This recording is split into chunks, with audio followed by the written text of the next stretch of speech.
This is the story behind the most incredible series of murders to ever occur in the city of Seattle, Washington. You never read about them in your local newspapers or heard about them on your local radio or television station. Why? Because the facts were watered down, torn apart, and reassembled. In a word, falsified. Saturday, April 1st, approximately 2:35 a.m. Marissa, one of the three belly dancers at Omar's Tent, a well-known bar in the Pioneer Square area. She was through for the night and on her way to St. James Street, where she could catch the 3 a.m. bus that would take her to her small apartment in the Shoreline Park area. Anxious to get home, she planned to take a shower and go right to bed. She never made it.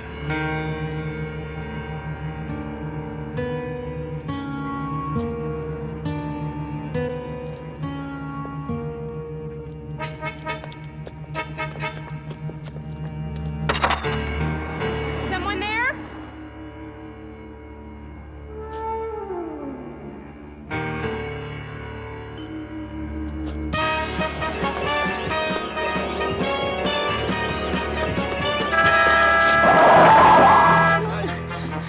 Please, can't you take me? I only want to go to Shoreline Park. There's someone back here. Please, please.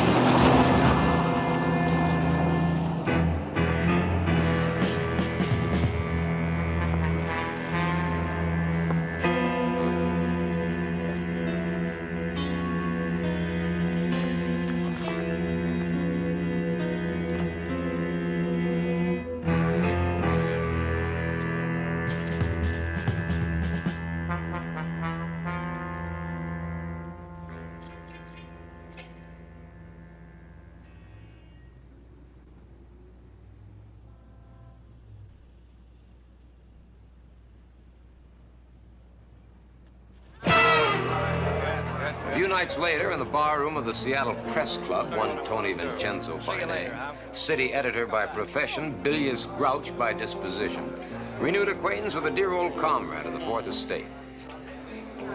Hi, Charlie. Mr. Vincenzo, how are you? Okay. Good. The usual, Mr. Vincenzo? Yeah.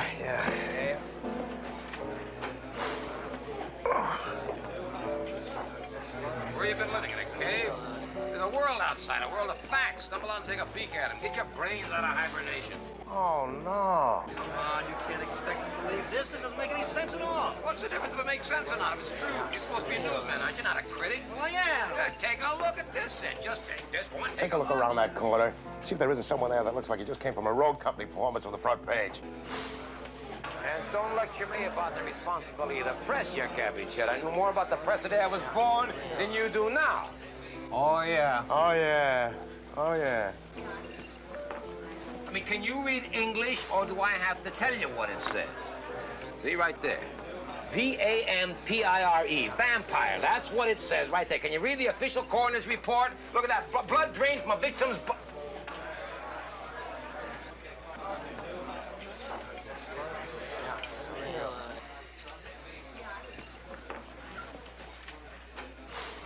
There's nothing wrong with me.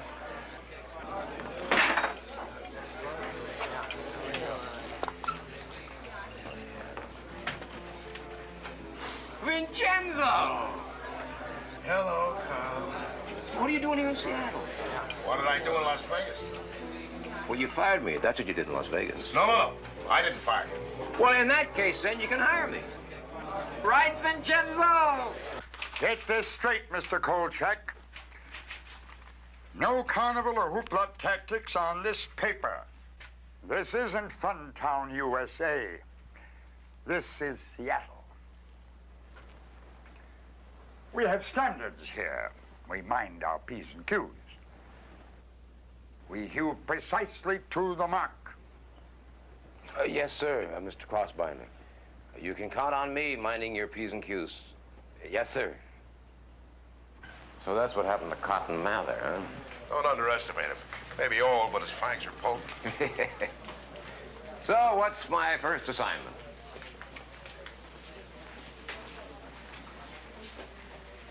What's the matter?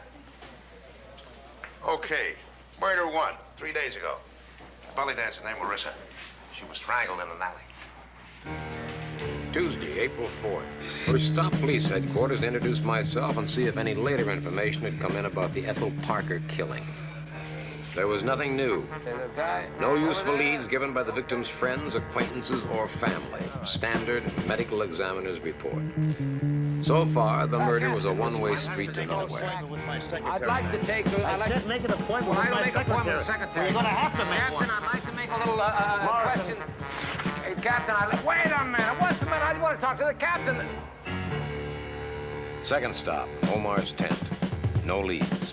Ethel Parker never mixed with customers, had no known enemies, kept her problems to herself.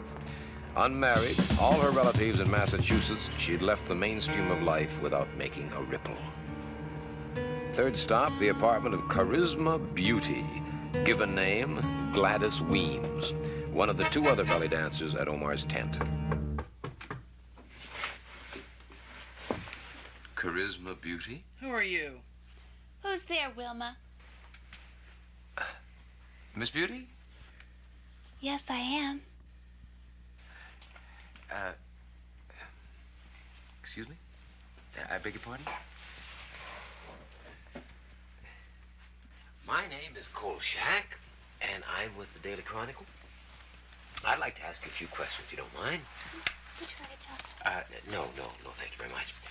What I'd like to ask you was, She was something less than helpful, and I soon departed. Made a bit uneasy by the looks directed at me by her husband, Wilma Crankheimer. Fourth stop, the floating premises of Louise Harper, last of the belly dancing trio at the supper club. Scheherazade? Louise Harper. Oh, hi. I'm sorry I can't talk to you now. I'm late for class. Listen, if you want to tell me something, come back later.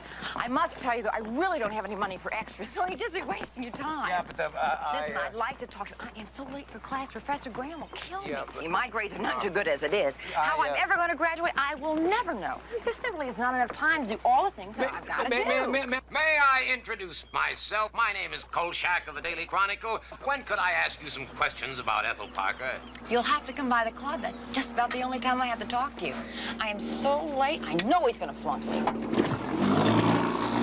Thanks for the information. Whee! Don't mention it! You know there's been a murder, don't you? I also know that Seattle is the Northwest's largest seaport. Men come and go like the tide, and the murderer is probably in Yokohama by now. Bye! She was wrong. He was still in Seattle, working up his list of victims.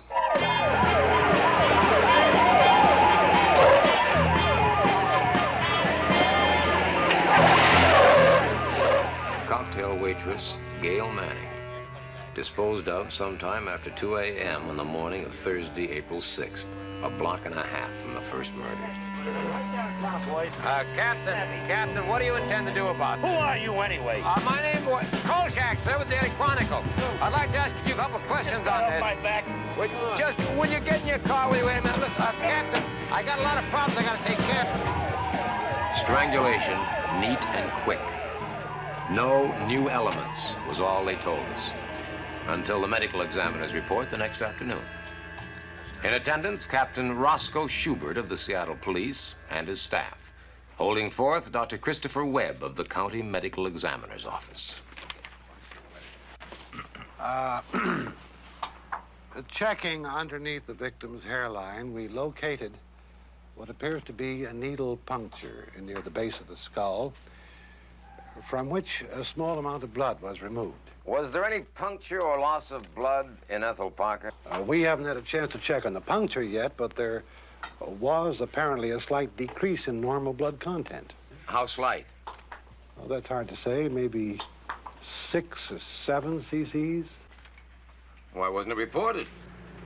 The amount of loss seemed insignificant at the time. But not now. You have a point. Just a minute, Doctor. Who is this clown? Never seen him before. What? Kolchak, Daily Chronicle. Don't you remember, Captain? Oh, yeah. How can I forget? All right, now, Mr. Kolchak, may we continue? Certainly. Thank you very much. Go ahead, Doctor. As long as we get all the facts this time. Dissatisfied by what I had heard at the medical examiner's report, I paid a little visit to the morgue and found myself a chatty attendant with a taste for scotch. What he told me made chopped liver of the needle puncture and loss of blood, and explained why they hadn't let me look too closely at Gail Manning the night before.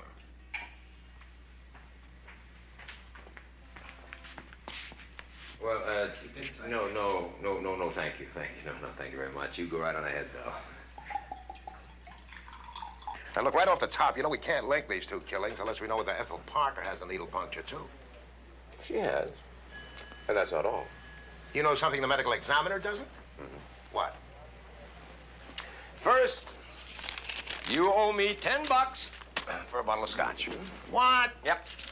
Bought for one anecdotal morgue attendant. Okay, keep talking.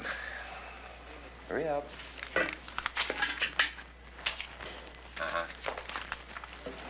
Yeah, Ethel Parker not only had a needle puncture in the back of her skull and loss of blood, she also had a broken neck. Well, that's not so unusual in the case of a strangling. Gail Manning also had a broken neck. So what? Maybe I ought to give it to you as a morgue attendant told me. He said that the killer had to be an incredibly strong man. Not only were the necks broken, they were crushed. Boy, read on.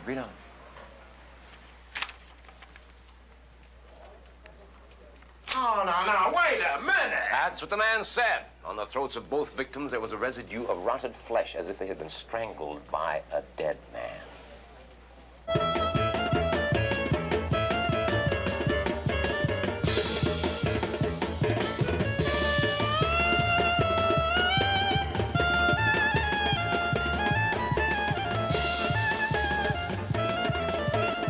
Friday, April 7th, 10:21 p.m. I wouldn't have believed it if I hadn't seen it with my own eyes, but Louise Harper's hips could move as fast as her mouth.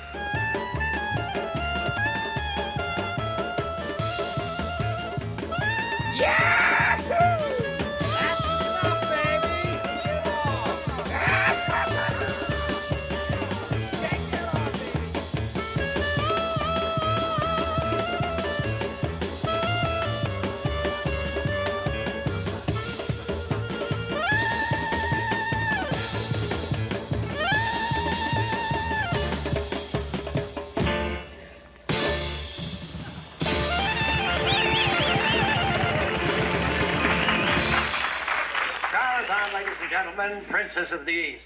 And now, the world-famous Charisma Beauty.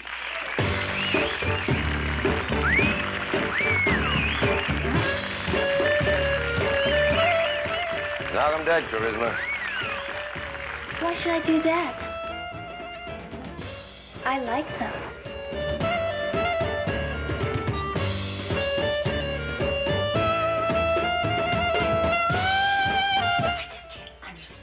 Whoever wrote this is just dumb.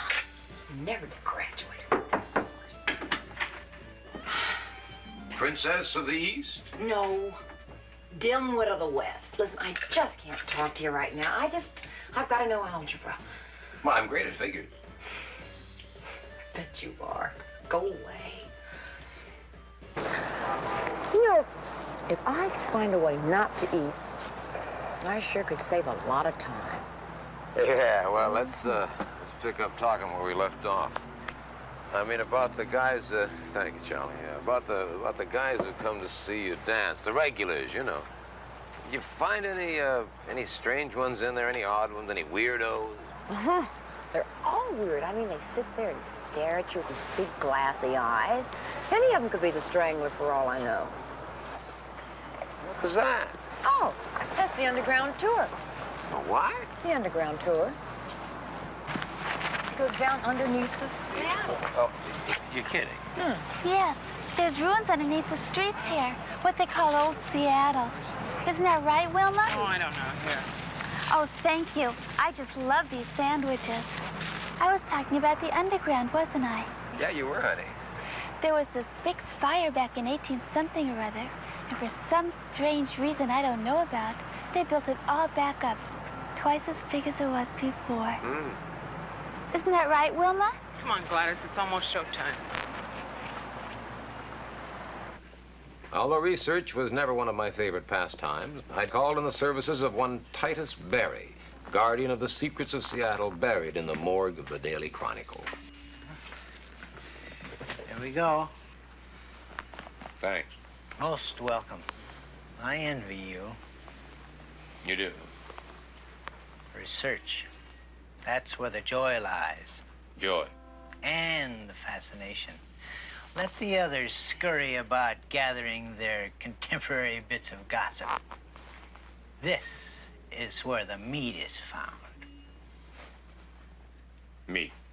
Yes. For instance, no one has yet mentioned the distinct resemblance between this current series of strangulations and another series in the year 1951. Or was it 52? Yeah, how similar? Oh, extremely similar. Really? He wasn't exaggerating. On March 27th, 1952, one Myra Johns was discovered strangled in an alley in a Pioneer Square area. On March 30th, a second strangulation took place in the same area. On April 2nd, a third. April 5th, a fourth. By April 14th, 6 women had been strangled, all of them in that area. The stories intimated that certain, quote, bizarre details, unquote, had been repressed by police officials. I wondered what they were. I hardly think we can say we have the same killer now as in 1952. Read on. Again? Again. Incredibly strong and had the rotted features of a corpse? Those are exact quotes, word for word, from a man who saw him in action in 1952. Oh, you know I can't print this. Why not? If you don't know the answer to that, Kolchak, I don't know. I came to Seattle for some peace and quiet. What do I get? You again and another crazy story. Yeah, well, we'll soon see if it's crazy or not. How, asked the red-eyed editor, knowing Because if it is the same killer, he hasn't stopped killing. Sunday, April 9th, 1:42 a.m. Joyce Gabriel, on her way home from a late date, didn't know it was a bad idea to be in the Pioneer Square area late at night.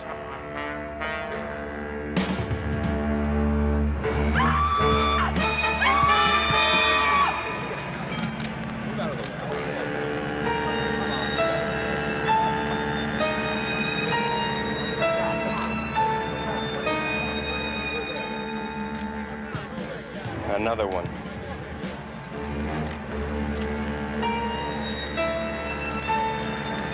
Just settle down, Miss Gabriel. I never saw anything like that in my life. I don't know why he didn't chase me after he killed her. I just, you know, I ran as fast as I could until I saw you. Now listen, I'm telling you for the last time, I'm getting sick and tired of you butting into my business. Now, will you please let me ask the questions, Mr. Kolchak? Certainly, Captain. All right. Certainly. What did he look like? Are you deaf? Now, look, get rid of that tape recorder, too. Now, what did he look like? Oh, God, I hope I never see a face like that again. He looked like a dead man. Like a what? Like a dead man. Don't say it. Don't say it. I don't want to hear it. What about the broken necks and the rotted flesh and the throats of the 3 victims? I told you I didn't want to hear it. Besides, it's not official. Not official? Who cares whether it's official or not? Look, you know it and I know it. I'll buy the possibility that some guy, a killer that strangled the 6 women in 1952. But a man, Carl, not some kind of super dead man. That's the way he has been described more than once. I don't care if he's been described that way more than twice. Let me finish my life. Where are you going?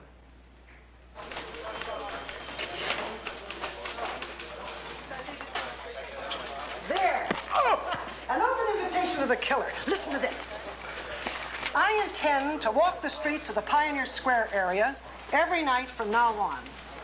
Just let him try to kill me if he dares. He may be sick, but he's not crazy.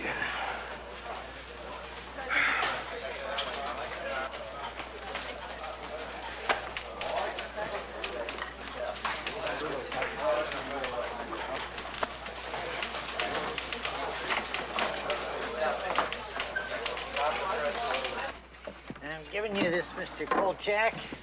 because you had the thoughtfulness to put my name in your story on the 1952 strangulations. What is it? A burning curiosity impelled me to look further back into our files to see if there'd been any other strangulations of that nature. 1931? You gotta be kidding. Here it was again, March 29th through April 16th.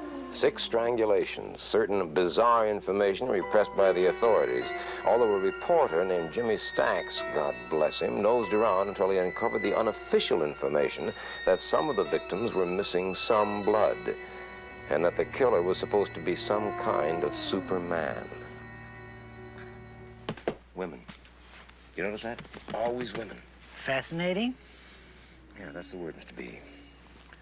Let's see, 1970, 1952, that's 21 years. 1952 to 1931, that's 21 years. That's right, I hadn't noticed that. That's very observant of you, Mr. Kolchak. Can you be thinking when I'm thinking?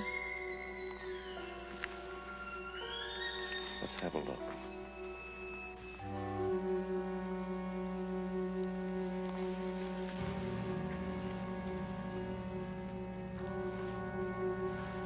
Mr. Barry.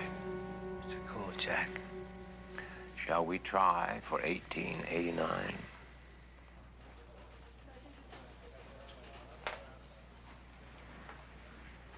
I refuse to read it. Just read the first line.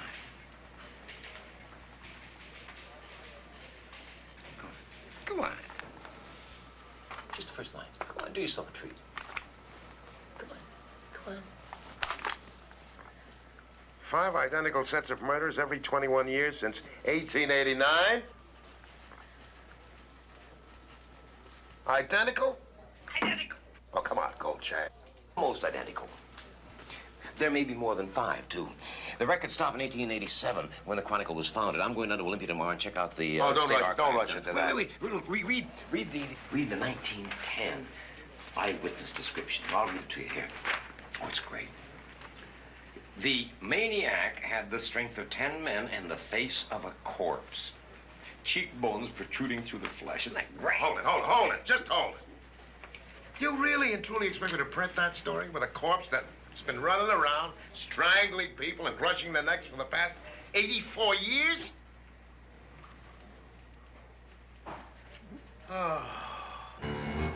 Because the police refused to release the sketch their own artist had made, I talked Vincenzo into hiring an artist of our own. His jaw was heavier, I think. That's closer, but more bone was showing through. Like this? Yes, Is that what he looked like? that's what I saw. Monday, April 10th, 2:07 p.m. 4th of July came to Seattle early that year. All the fireworks exploding at the police headquarters. 90% of them directed at me and Vincenzo. You know what I call that? Irresponsible yellow journalism. Fast buck journalism. The kind of seamy journalism one might expect to find in some second-rate metropolis. The sordid brand of journalism, which is based not on the public wheel, no, but on the private cash register. Psychologists call it déjà vu, the distinct impression of having had the same experience before. That's what it was, all right, in spades. Item: we had no right to throw the public into a panic. Translation: tourist season was coming up and Seattle couldn't survive without it. Item: we had no evidence to support our statement that there might be a connection between the 5 sets of murders since 1889. Translation: we knew more than we were supposed to. Item: the authorities were going to keep a watchful eye on us, particularly me, from now on. Translation: after a brief hiatus, I had, once more, taken up permanent residence inside a pressure cooker. Permit me to read you a brief memorandum. Quote, any repetition of this morning's front-page assault on the mind and senses will result in the instant dismissal of all responsible persons. Unquote. Signed, God. You're almost right. How can I let this happen to me? How could I do it? I don't understand. You wait a minute. Will you just wait a minute? We wasted a lot of time. We wasted an awful lot of time fighting tooth and nail in Las Vegas about the obvious. There is no such thing as a vampire. That's what everyone kept saying, and the women kept dying. Now, let's not play that stupid game again. Besides, it's a great story. It's a fabricated story full of screwball speculation. Fabricated speculation? What, have you been sitting on your brain? Just give me the facts, Kolchak, or stay away from me. Just the facts. Step number 1 in my fact-finding project took me to the main library, where I spent the rest of the evening checking through their microfilm collection of Seattle's newspapers. The murder trail apparently came to an end in 1889. But I found out something very interesting. As near as I could make it out, every set of murders had taken place over a period of 18 days, which meant that our killer, whoever or whatever he was, only had a week and a day to find his last 3 victims. That night, about 11:45, he reduced the number to 2.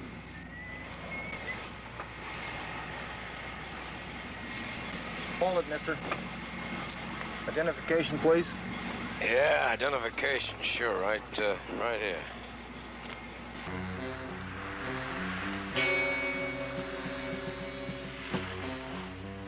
Hey, you! Hold it!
See anyone?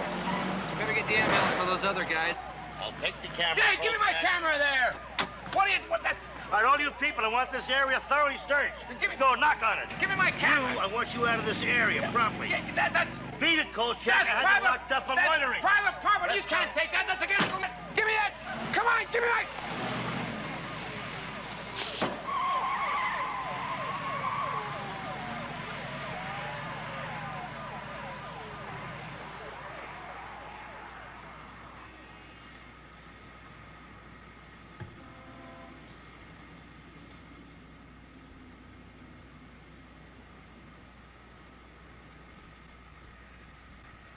Just Molly and me,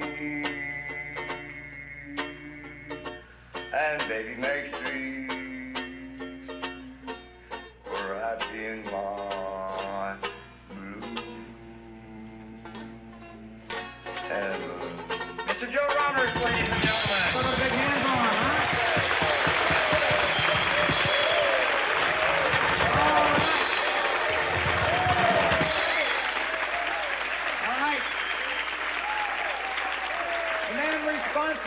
For the underground tour of Seattle's forgotten city beneath the modern streets of Seattle.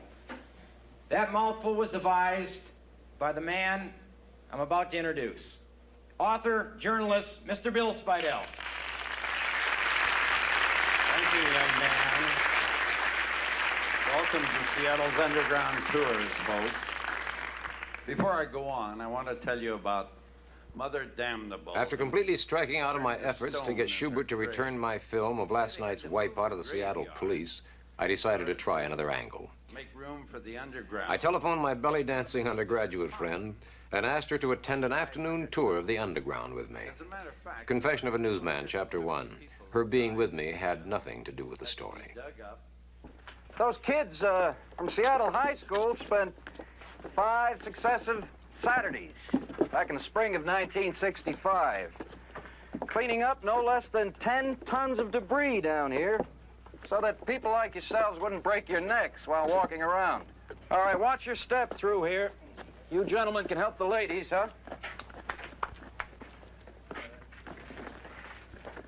Twice a day when the tides came in, the sewer system backed up and came right in with it, flooding every water closet, turning it into a fountain. I'll tell you, kids in those days weren't raised on Dr. Spock. They were raised on the tide table. Now, you watch your step. Let's go this way. It was like another world down there, a world of yesterday. Sidewalks and storefronts just as they'd been left after the fire in 1889. Windows built to admit the light, admitting only darkness now. Ground floors of office buildings, now the unused cellars of those buildings. The tomb of old Seattle just beneath the living streets of what Seattle is today.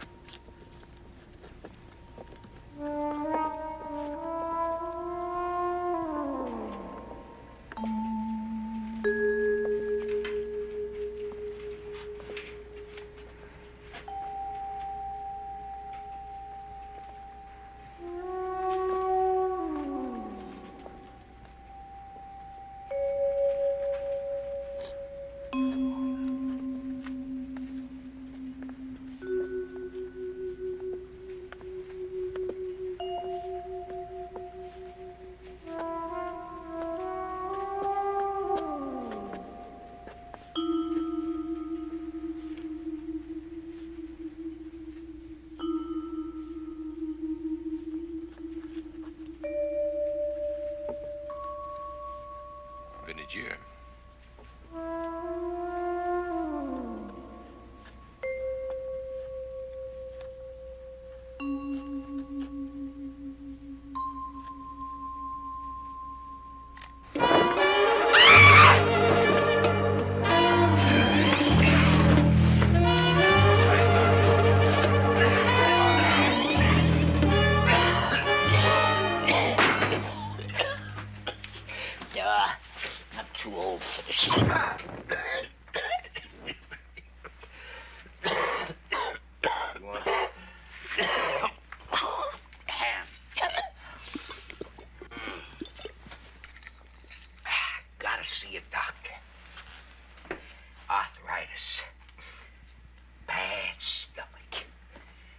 Why'd you have to come to this place? Back. Never would have had to put my shoes on if I hadn't heard you come. My corns are killing me. Got a Charlie horse. Varicose veins. I'm getting a migraine. Are you all right? Yeah, of course I'm all right. Listen, have you seen anybody else around here who wasn't with the tours? Yeah. Yeah? Who? You too. Funny. Very funny. Well, if you do see someone or something around here, you get in touch with me at this number. And I'll give you $20. Here's a down payment. I could live 3 months on that $5.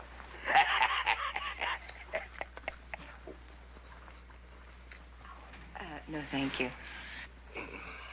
On me.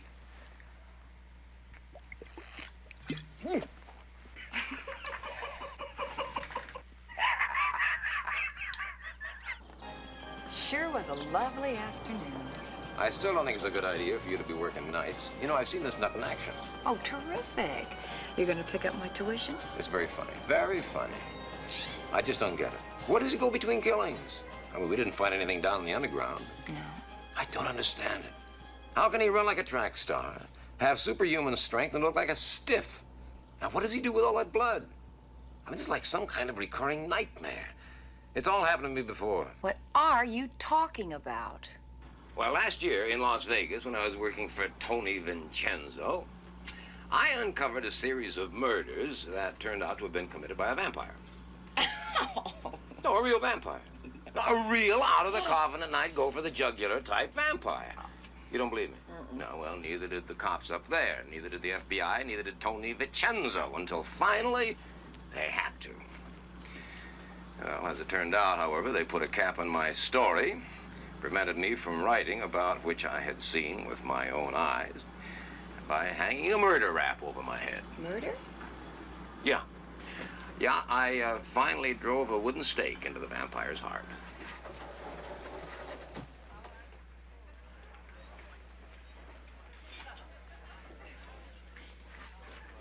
Well, what do you think? What do I think? I think those people will remember this elevator ride for the rest of their lives. Dude, let's go.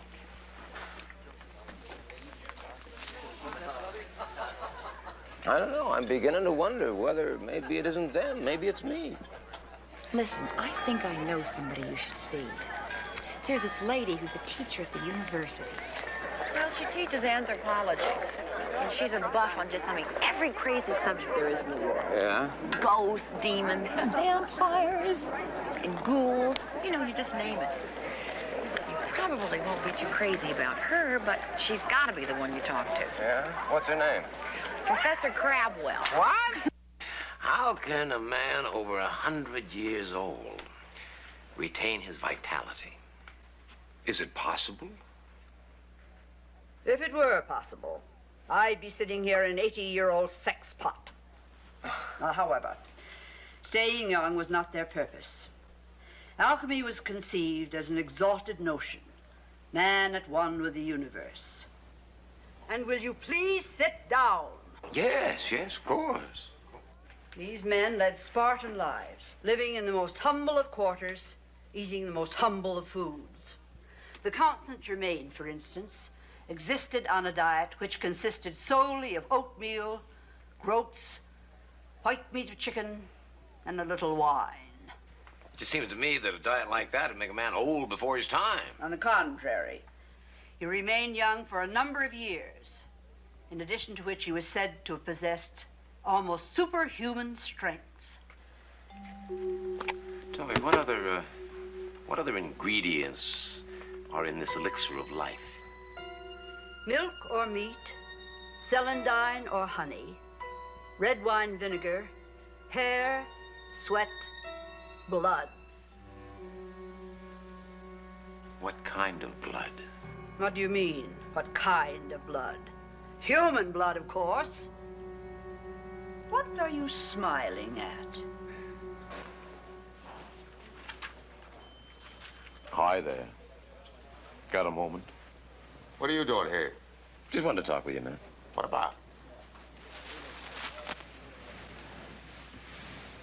The elixir of life.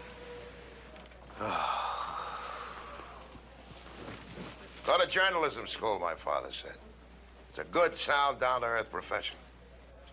Don't you want to hear this? What I like to do is raise tulips for a living, but there's not too much of a demand. Suppose an elixir of life could actually be produced. How do you think it'd work? I mean, do you think that one treatment of it would cause everlasting youth? Or do you think that periodic treatments might be required, say... Wait a minute. Don't tell me. Let me guess. Every 21 years? Good guess. Now, suppose at the end of this 21-year period, the man who took the magic elixir began looking a little moldy, you know, kind of like what he really did look like, actually, a 100-year-old man. Suppose he had to make a new batch of the elixir and had to make it within a period of 18 days. Suppose that the one ingredient he didn't have was... blood. Very good. Suppose he had to go out late every night to get that blood. And suppose he got it from the bases of his victims' skulls with a hypodermic needle. And suppose he was so strong that when he strangled his victims, he crushed their necks. And suppose his fingertips were starting to decompose and left fragments of them on the women's throats. And suppose you flap your arms and fly right out that door. And suppose you check on the dictionary and you discover what the word fact means, Kolchak. Fact! Fact! As I rode home from work that night, I wondered where the killer was and if my theory about him was true. Partly true, or, as Vincenzo would have it, factless, hopeless, and useless. I wondered when and how he'd get his fifth victim, since the entire area was being guarded so closely now. I didn't have to wonder long.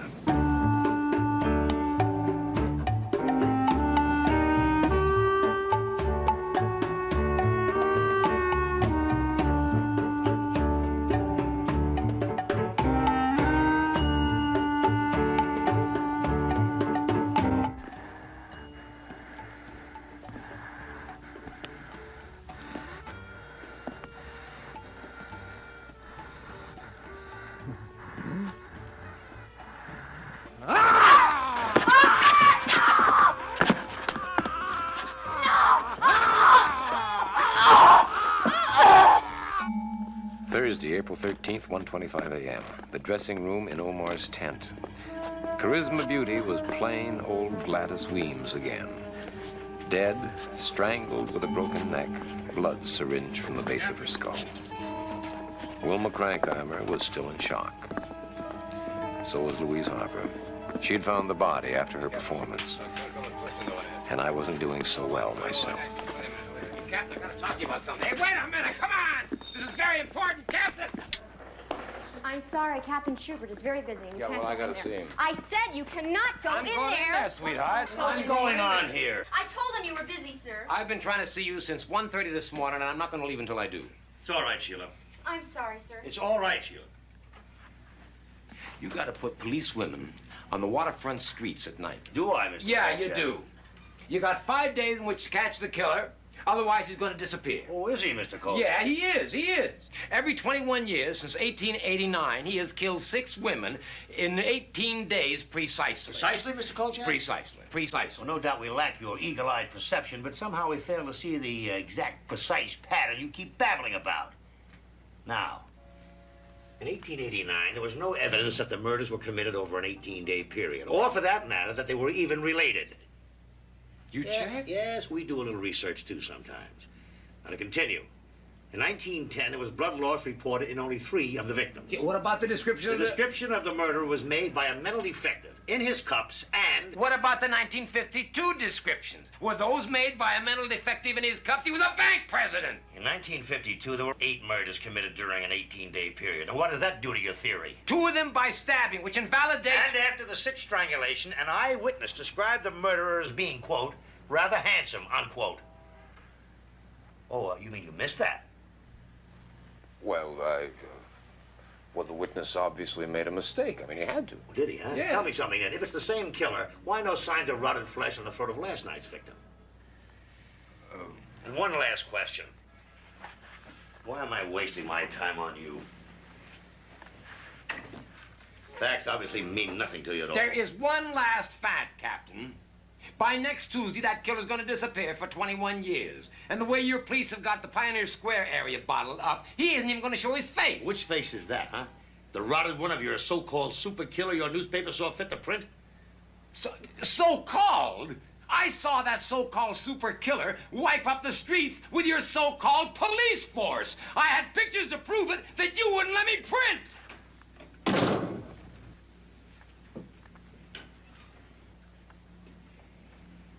Tell me something, Kolchak. How long have you been in Seattle? What difference does that make? What does that got to do? How long have you been with the Chronicle? Oh, a little less than 2 weeks. A little less than 2 weeks, huh? Well. And in that brief time, you have ascertained exactly how we should conduct this case. Well, I've been a reporter for 22 years. And I've been a police officer for 30. Well, then why don't you retire? Listen, I don't like you, Mr. Kolchak. You might say I dislike you monumentally. Now, you have barged around this building as though it were your own private club. You've interfered with police officers while they were trying to perform their duty. You've strewn the streets of Seattle with your journalistic garbage.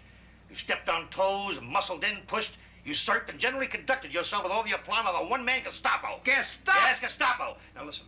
If I see or hear from you again for quite some time, I promise you I'll personally have you thrown in jail and get your arm off my clock.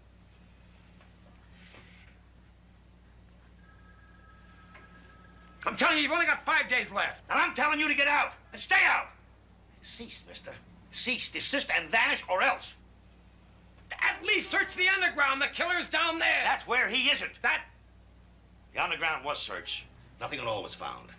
Sheila! Yes, we did that without consulting you. I hope that's all right, Mr. Kolchak. Sheila, show Mr. Kolchak the door. Good day, sir.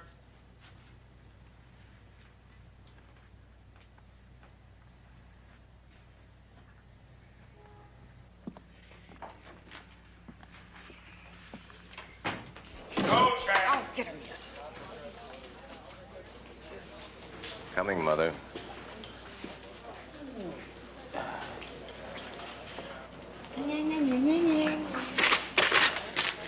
I warned you about bugging the police department, didn't I? Yeah, didn't I? So what? So Schubert's office just called Crossbinder. Crossbinder called me. And once again, thanks to you, I'm frying on a griddle. Why? Why? Are you for real? You barge into Schubert's office, you tell him how to run his case, you tell him he's suppressing the news, and you ask why? He is suppressing the news. He doesn't know how to run the case. The killer is down there, Tony. He is down there Well, why did in they the get him out of underground. there? Because he is hidden away someplace that nobody knows. And how the heck can they get at him then? By breaking open the walls. I don't know. Listen, Crossbinder's got some influence in town, hasn't he? What about it? You have got to talk him in to pressuring the police, forcing them to do what I want them to do. You know what you just said? Well, of course I know what I just said. I just said it, didn't I? No, you don't know. It's finally happened, Kolchak. You've gone schizoid. No. You'll be wearing robes in the crown next. No. I'll tell you what's finally happened, Tony. You have lost your guts. You have sold out. Sold out? Sold out. Why, you miserable, egocentric... You are off the story. I am what? You heard me. You are off the story. You know something, Tony? You're getting old. You're getting very old. Out. Out! Out! Get out! Just one small item, Mr. Kolchak. Mark Twain. 5th paragraph down. 5th paragraph down, 2, 3. Oh, yeah. Mr. Twain noted with typical dryness of tone that he had a most intriguing conversation with a local physician who claimed that physical immortality... Oh, this is very good, Mr. Barry, very good. That physical mortality was not only possible, but probable, indeed practical. Mr. Twain remarked...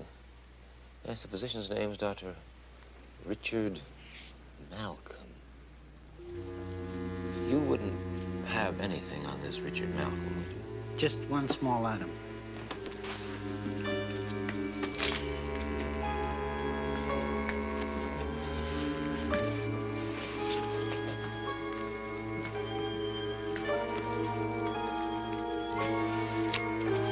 Dr. Richard Malcolm was a member of the original staff of the West Side Mercy Hospital when it opened in 1882. There's the original story and photograph. The Civil War? He was a surgeon in the Union Army. Is this hospital still standing? Oh, I don't believe so, Mr. Kolchak. I think there's a clinic there now. I took a fast trip to the clinic, hoping they might have the record files from Westside Mercy Hospital stashed away in their cellar somewhere. I asked Mr. Barry to keep checking his own records while I was gone and find out what else he could about Dr. Richard Malcolm. I never had to search the cellar for those records. I found my answer just inside the lobby door.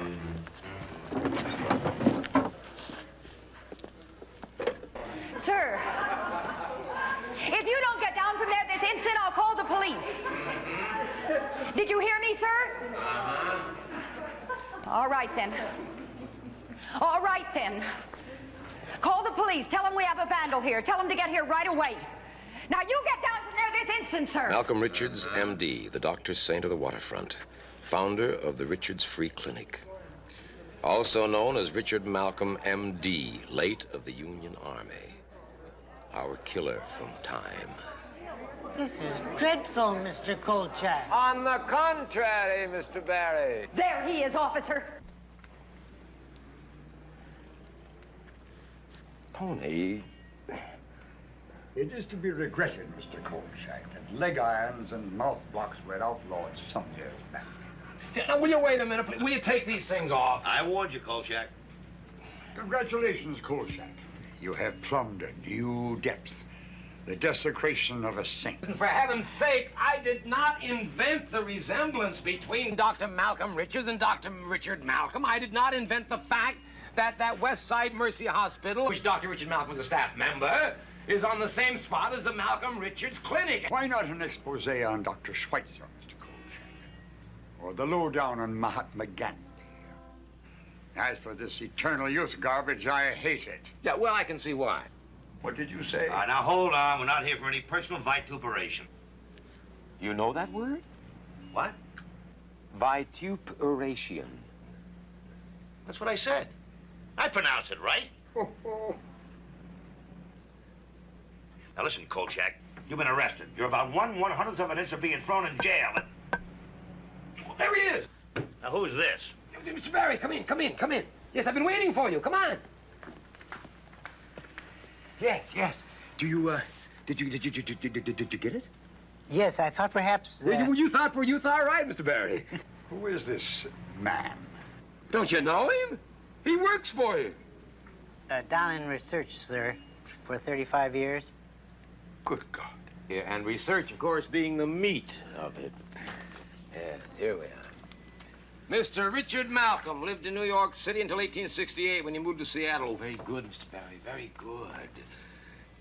Several months before he left New York City, that is, 6 women were strangled over a period of 18 days, precisely. Their larynxes were crushed and their necks were broken. 2 of them had small wounds on the base of their skull. 1868, I might add, is exactly 21 years before the first group of Seattle killings, Mr. Vincenzo. Item, following the fire of 1889, in which the wife, stepson, and daughter died of smoke inhalation, Dr. Richard Malcolm disappeared. 1889, as we know, just happens to be the year in which the first group of 6 killings occurred, Mr. Vincenzo.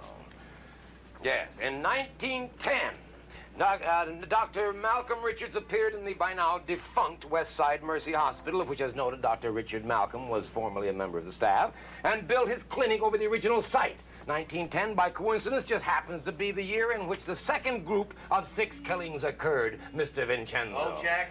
Again, more broken necks and more missing blood. Now, listen, Kolchak. Wait a minute. Wait a minute. In 1931, following reports that he had developed some kind of a, quote, strange degenerative skin disease, unquote, Dr. Malcolm Richards disappeared. Oh, 1931, just by coincidence, happens to be the year in which the third group of similar killings occurred, Mr. Vincenzo. Oh, photos. Do you have any photographs? Yeah. Did you get some?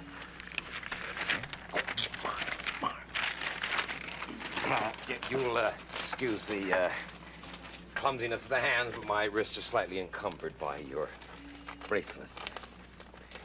Now, this photograph of Dr. Richard Malcolm and the slightly doctored photograph of Dr. Malcolm Richards are identical down to the white scar above the right eyebrow. Huh? Now, this photograph was taken during the Civil War when Dr. Richard Malcolm was a surgeon with the Union Army. The photograph of Dr. Malcolm Richards was taken in 1926. It showed a man in his 40s. Now, how can a man almost 90 look like a man in his 40s?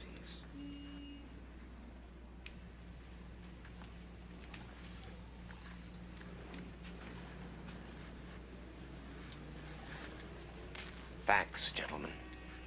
Facts.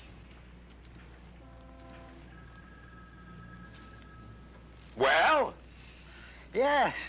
Well? You shut up. Well. Fascinating. All right, what are we supposed to do now? Congratulate you? Find him, mister. Go down underground and search for him. You haven't searched enough. And put some policewomen in the area. Lure him out of his lair. And, Mr. Publisher, you might consider printing the stories. They are news, sir, not hearsay. They are news. That will be enough, Mr. Kolchak.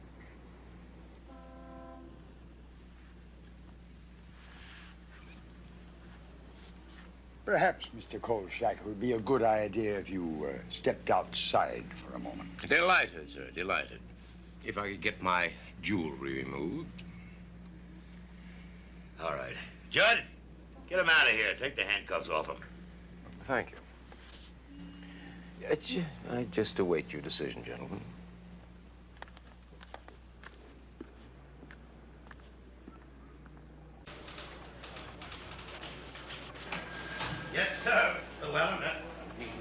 Bryna. It'll be done. You can depend on it. Come on, Chuck.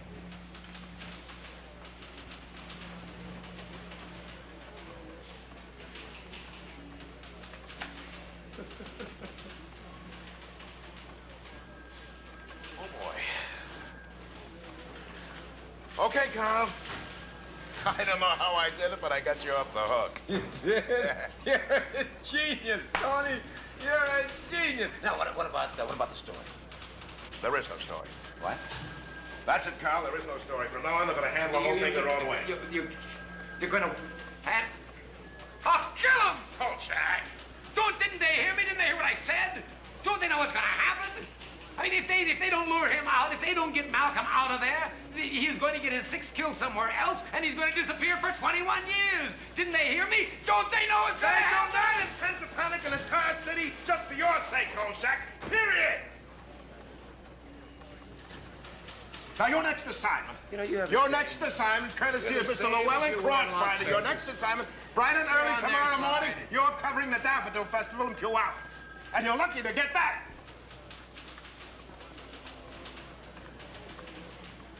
Puyallup. It was with deep regret that I chose to forego the joys of daffodils in Puyallup, but I had other plans. Saturday, April 15th, 2 a.m. We started out. One belly dancing undergraduate and one reporter who, despite his air of spit-in-their-eye confidence, hoped to heavens he wasn't hastening said undergraduate to her doom. It didn't help my conscience any that Louise Harper had agreed immediately to help me, angered as she was by the death of both her co-performers.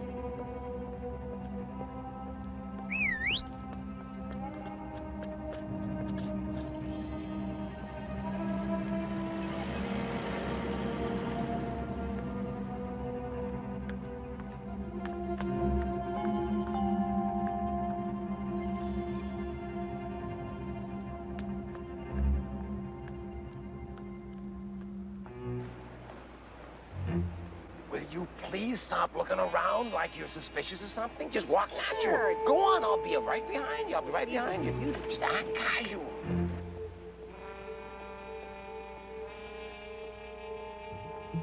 The first 3 nights passed without any particular incident. Most of the time was spent trying to duck the police. On the 4th night, things began to happen.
Not look back.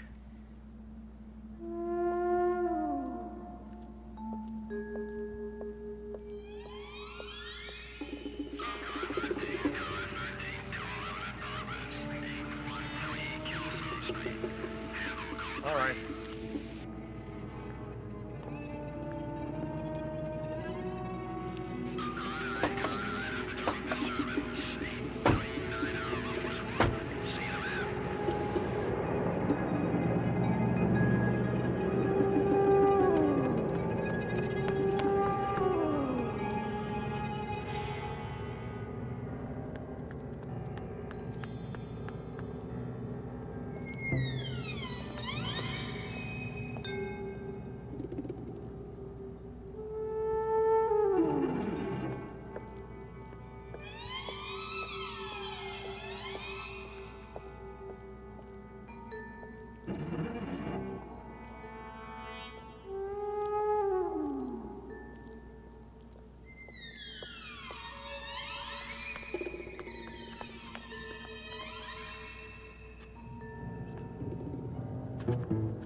Okay, Kolchak, the party's over. Get in the car. Don, what are you doing down here? Why don't you leave me alone You're on my under way? arrest. Get in the car. Get your hands off me.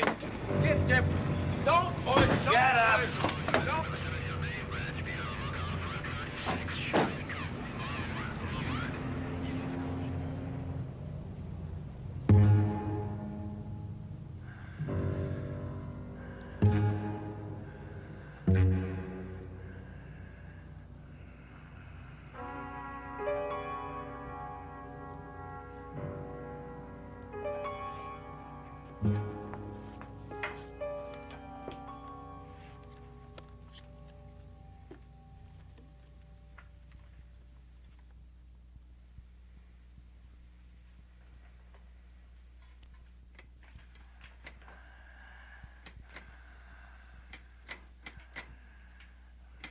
Who's there? We're closed. Please go away. We're closed for the evening.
April 19th, 3 a.m. The police station was a circus of activity, a three-ring madhouse of reaction to the sixth kill.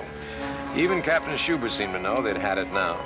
That saving a miracle, their prey had gone to earth again and wasn't going to show his corpse-like face for another 21 years. A certain reporter being bailed out knew it, too. Knew it, and was fit to be tied by it. Hey, Schubert, okay? Okay, Schubert? I told him, the idiot. Kolchak. I told him, but would he listen? No, he didn't listen, no. I've been a policeman for 37 years and an idiot for twice that long. You were supposed to be in Pflug with the daffodils. Where? Kolchak, I'd like to leave you here forever. I'd like to see they lock you up in a jail cell for 1,000,000 years. And if you don't shut your mouth, Vincenzo, what's the matter with you? You ought to see a doctor, you know. I'm serious. You sound terrible. It's awful. What have you done to that poor man? I have never seen anyone so close to total stark insanity before. Believe what happened. He just disappears. We had him cornered in the alleys behind the Richards Clinic, and he disappears. Just like that.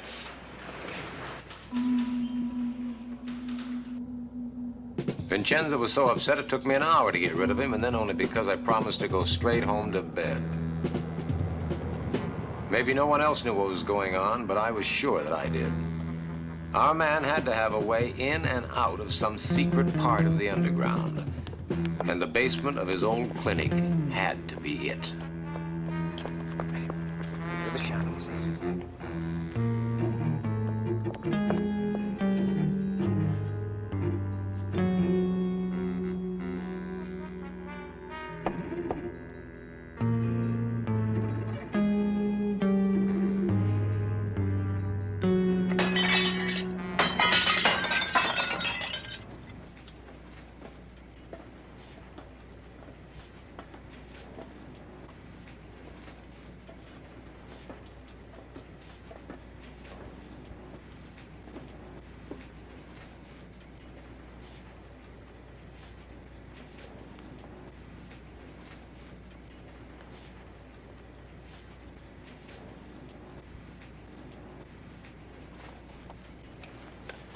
You're not going to go down there. You stay here.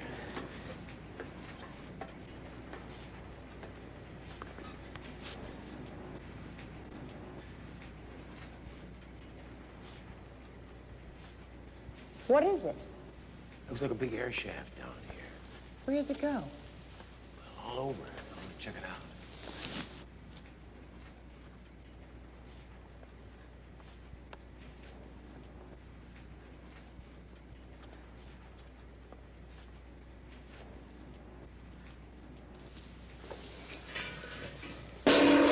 Carl, are you all right? Yeah, sure, of course. Listen, you stay here. I'll be right back.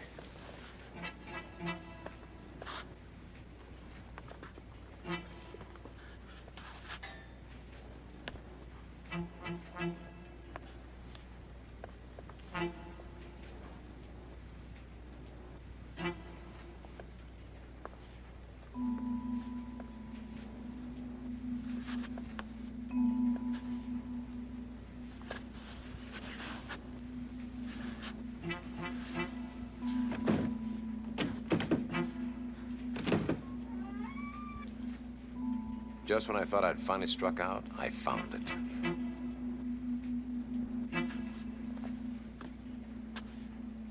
It's in there. Give me 30 minutes and call the police and tell them where I am. What are you going to do? I'm going to get my exclusive. What do you think? I think you're crazy. That's what I think. You just do what I tell you. I gotta get going.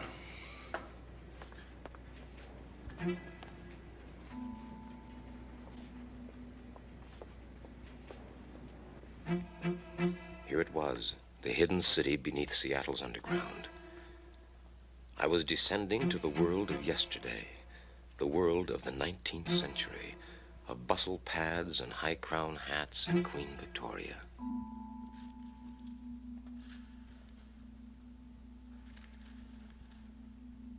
The private world of Dr. Richard Malcolm.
Kolchak, Daily Chronicle. How did you get here? Through the cellar of your clinic. Clinic? I have no clinic. Why do you say that? But you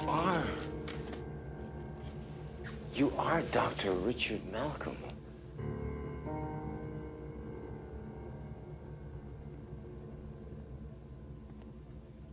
I've seen you somewhere before.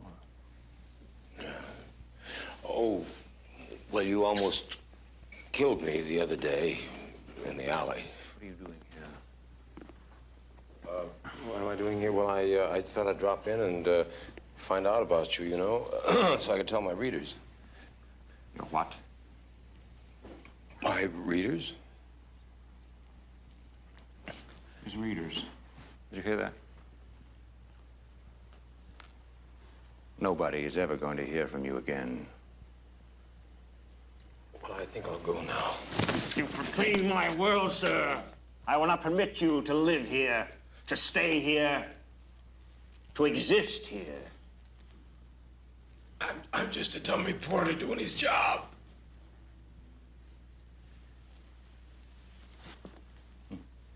You grovel nicely, Mr. Kolchak, sir. Daily Chronicle. Sir. So you want a story, do you? He wants a story, darling. What do you think? Oh, we'll see it this time. Yes, we have time. Why not? Why not? It seems only fitting that one other person in the world ought to know the facts. Before he dies. Yes, Mr. Kolchak.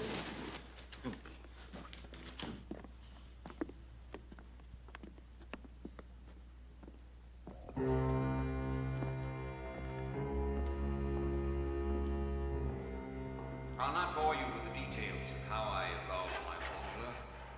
Suffice it to say that the additive which ultimately made it work for me was the blood of women, removed from their brains in the 7 seconds following their death.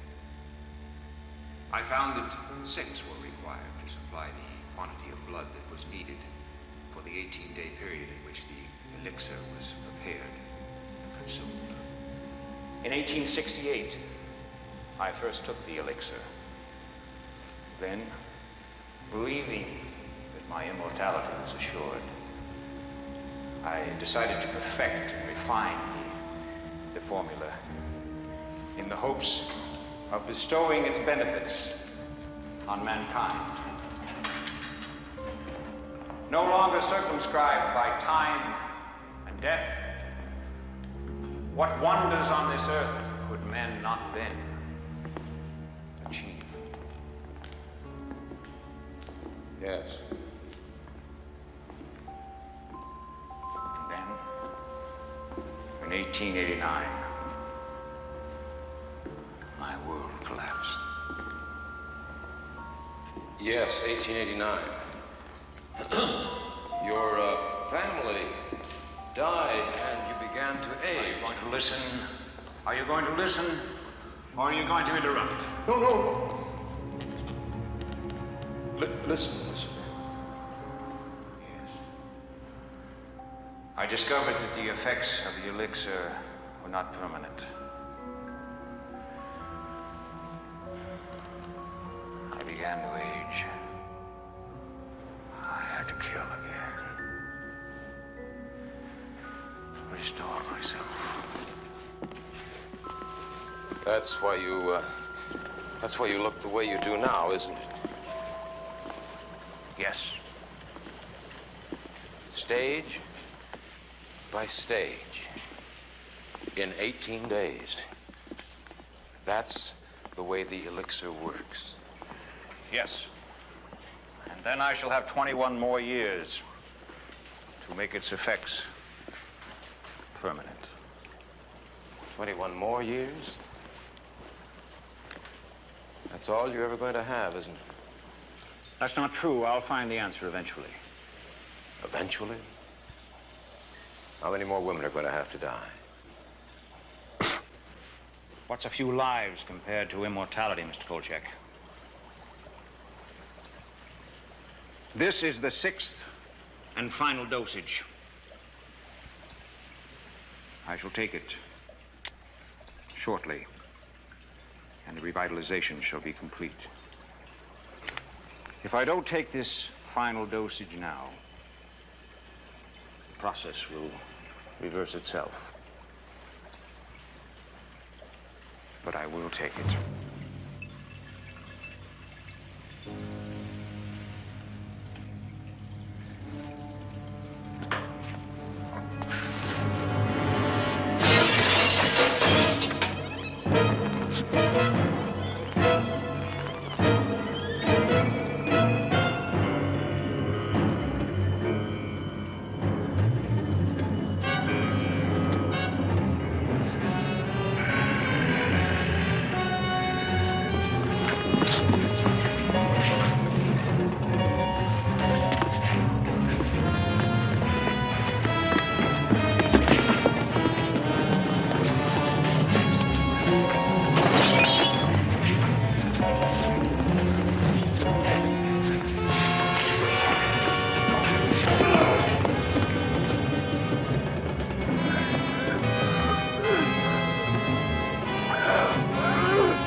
Hey, buddy boy.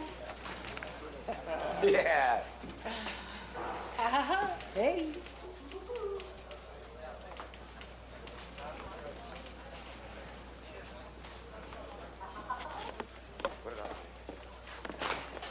Vincenzo! What kind of a dirty, rotten, stinking deal is this? All right, now hold it now, Carl. Hold it. Don't call me! I've heard of yellow-livered sellouts before, but this I don't believe. Now, wait a minute, What is this Kolchak? identity unknown garbage? Where is my story? You want your story? Yeah. All right. I'll give you a story. All 20 copies. What do you mean 20 copies? That's all that came off the press before Crossbinder stopped them. What are you looking so surprised about? I'm the dummy. I actually thought they'd print all that. Well, why didn't you print it? I mean, you're the managing editor. Why didn't you print it? What's wrong with you? You actually think there's any difference between this town and Vegas? But they saw it, Tony. They all saw it. I mean, even Schubert saw it. Carl, no one in Seattle's going to admit that a dead man's roaming around that city killing people since 1889, but I was stupid enough to think that they would. So this is it, huh? And I'm out of a job. Is that right, Vincenzo? And that I feel bad about, Carl. Yeah, why should you feel bad, Tony? I mean, you're still working. Oh, I don't deserve that, Carl. If you had any guts left, any at all, you'd go upstairs and... All right, Carl, I've had enough. So have I. Don't ever do me any more favors. Do you any favors? Why, you miserable ungrateful. Ungrateful? What do you want me to do? Thank you? No. Just get out of here. Get out. And next time you do me a favor, here, you see me again, just keep walking. With pleasure. And thanks, Vincenzo. Thanks for nothing.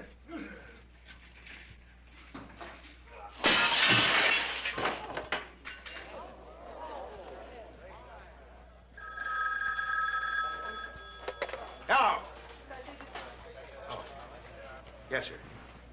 Yes, Mr. Crossblinder. Right. I'll be right up.